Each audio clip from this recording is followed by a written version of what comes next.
नमस्कार दोस्तों, आज हम श्रीमद् भगवत महापुराण के उस कथा के बारे में बात करेंगे जहाँ में भगवान शिव और मोहिनी के बारे में बात की गई है, कथा बताई गई है। पुराणों को गलत साबित करने के लिए बहुत से लोग मार्केट में आ गए हैं जिन्होंने कभी पुराण उसके असली स्वरूप में पढ़ना सीखा ही नहीं। वो सिर्फ अपने तर्क के आधार पर पुराणों को गलत सिद्ध करने के लिए लगे हुए हैं।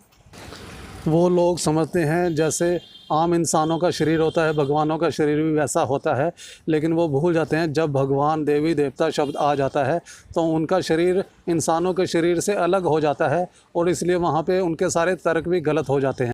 देखिए, शिव के वीर्य से सोने चांदी की उत्पत्ति। श्रीमद् भागवत महापुराण 8/12/32/33। यह एक बार शिव मोहिनी अवतार के सौंदर्य पर आसक्त हो गए। कौन? महादेव जी। किस पर? मोहिनी अवतार पर। जब कामंद होकर वह उसे पकड़ने दौड़े तो वह भागी मोहिनी। शिव ने अत्यंत वेग से उसका पीछा करके उसको पकड़ लिया और उसे दोनों भुजाओं में भरकर उसका आलिंगन करने लगे।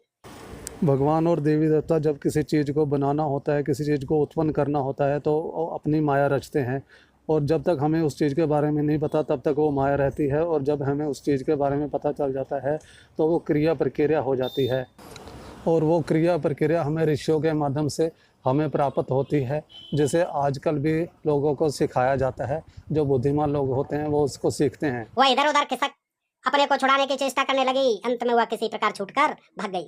शिव उसके पीछे पीछे दौड़ने लगे। इसी छीना झपटी में शिव का वीर स्खलित हो गया। वह पृथ्वी पर जहाँ जा गिरा वहाँ सोने चांदी की खाने बन गई। देखिए, तस्यानुधावतो रेतस्सम स्कंदम दामो घरे तथा सुस्मिणो यूथ पस्येव वासता मनुधावत यत्र यत्र पतन्हा रेतस्य महात्मना तान रूपस्यम हेमनश्च क्षेत्राणांशनम महीपते।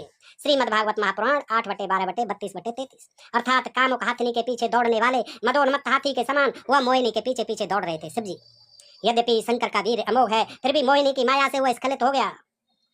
इस शंकर का वीर पृथ्वी पर जहाँ जहाँ गिरा वहाँ सोने चांदी की खाने बन गई। या पौराणिक लोग सिद्ध कर सकते हैं कि शिव के वीर से सोने चांदी की खाने कैसे बन गई? बता सकते हैं? नहीं बता सकते तो ये भी देखिए, महागप्पो ढांक दिया। यहाँ पर हमारे ऋषियों ने पूरी प्रक्रिया का एक छोटा सा हिस्सा एक्सप्लेन किया है।